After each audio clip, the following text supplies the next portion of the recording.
মুহূর্তে যারা যুদ্ধ নয় শান্তি চাই বলছে তারা কি পাকিস্তানের দালাল? পরিষ্কার প্রশ্ন থাকবে বঙ্গ টিভির পক্ষ থেকে। আমরা অন্যায়ের পক্ষে, আমরা অত্যাচারের পক্ষে। পাকিস্তানের গরিব মানুষদের যেভাবে মারা হবে, আপনার কে ভারতের জন্য কষ্ট হচ্ছে? আমরা ভারতীয়। আপনি কোন মিডিয়া থেকে এসেছেন? হাজার হাজার টাকা আমরা ট্যাক্স দিই, ওখানে কি হচ্ছিল? কোথায় ছিল মিলিটারি? প্রত্যেক পায়ে পায়ে প্রতি 7 জন। আরে আমাদের তো মাস্টারদা ছিলেন দালাল, উল্লাসকর দত্ত ছিল দালাল, আপনার ক্ষুদিরাম ছিল দালাল, আর হচ্ছে সাভারকাররা হচ্ছে দেশপ্রেমিক।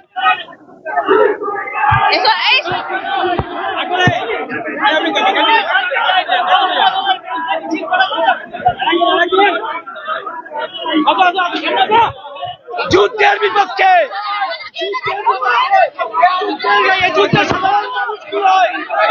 সাধারণ মানুষ অসংখ্য সাধারণ মানুষ মারা যায়, তারা খুব বিপদে পড়ে। তাই একেবারে নয় পাকিস্তানের যুদ্ধবাজ দেশ, পাকিস্তানের যুদ্ধবাজ দেশ হোক। আমরা আমাদের দেশের জন্য আমরা শ্রদ্ধার সঙ্গে বলতে পারি একটা শান্তিপ্রিয় দেশ, এইটা আমরা চাই। আমাদের ক্ষমতা আছে, পাকিস্তানের ক্ষমতা আমাদের কিছু নয়। আমরা শান্তি রক্ষার জন্য ব্যবহার করবো, শান্তি রক্ষার জন্য নয়। খুব অন্যায় হয়েছে, ভারত সরকারের দায়িত্ব তাদের রক্ষা করা। ভারতের পাকিস্তানের ভারত সরকারের দায়িত্ব তাদের রক্ষা করা। ভারত সরকার পাকিস্তানের না হয় এটাই বলবো, ভারতের মাটিতে যেন অন্য দেশের জল বন্ধ হয়ে পড়ে বলবো।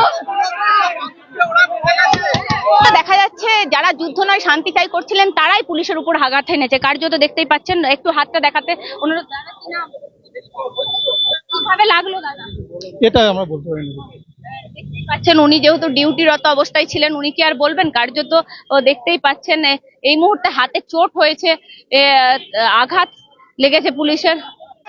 আমরা পাকিস্তানের দালাল, এখানে সব দাঁড়িয়ে আছে যুদ্ধবাজদের দালাল, এখানে সব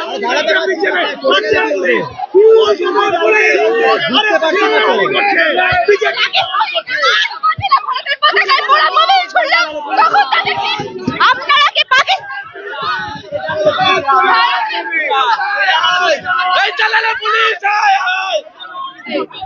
যুদ্ধাস্ত্র বিক্রি করার জন্য এই যে কায়দা মার্কা নাটক যুদ্ধ, আমরা এসব যুদ্ধ চাই না। এসব নাটক যুদ্ধ বন্ধ। পারমিশন কিসের? পারমিশন কার পারমিশন? পৃথিবীর কোথায় যুদ্ধের বিরুদ্ধে বলতে গিয়ে পারমিশন লাগে? কোন দেশে হয়েছে? অসভ্য দেশে হয়, সভ্য দেশে হয় না। গোটা এই পর্যায়ে যেভাবে প্রত্যেকটি নিউজ চ্যানেল একটার পর একটা ফেক নিউজ ছড়িয়ে যুদ্ধ জিগির তৈরি করছে, তার বিরুদ্ধে আজকে আমরা এই পোস্টার ধরেছি, যেখানে প্রত্যেকটি যে নিউজ চ্যানেল আছে, এবিপি থেকে শুরু করে রিপাবলিক বাংলা থেকে শুরু করে মানুষের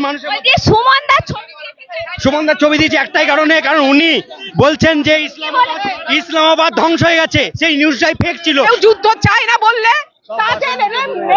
তুলে দেওয়া হচ্ছে। এটা হলো আমাদের গণতান্ত্রিক দেশ।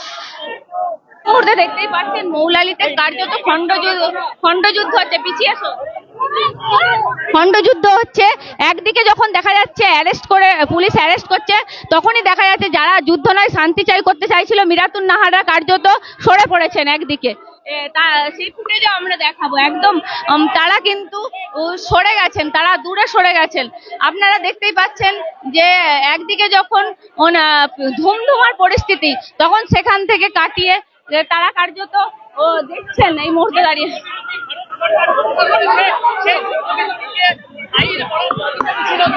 এই ন্যায্য দাবির বিরুদ্ধে আজকে সরকার, এই রাজ্যের সরকারও আছে, তারা আজকে তাদের কর্মকাণ্ডে বুঝিয়ে দিল, তারাও যুদ্ধাঙ্গদেরকে প্রশ্রয় দিচ্ছে।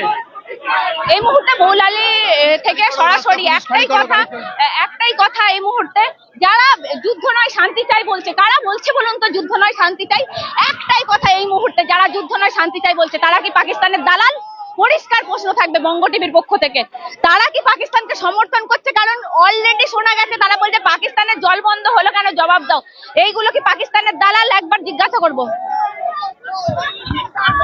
আপনারা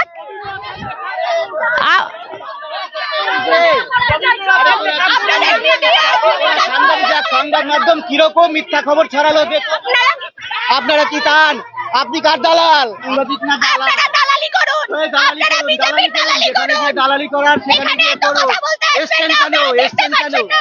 এখানে যখন এসছেন BJP কেন? আমাদের গায়ে মোড়া মোবিল ছুটছিল, কালি ছুটছিল, ওদের কোথায় কিছু ছিলেন বলতে পারবে না। আপনারা? আরে ওরা দালাল, কোথায় ছিলেন দালাল। দালাল media? এ ভাই দালালি কর দিয়ে যা ভাই, দালালি দালালি করেছে।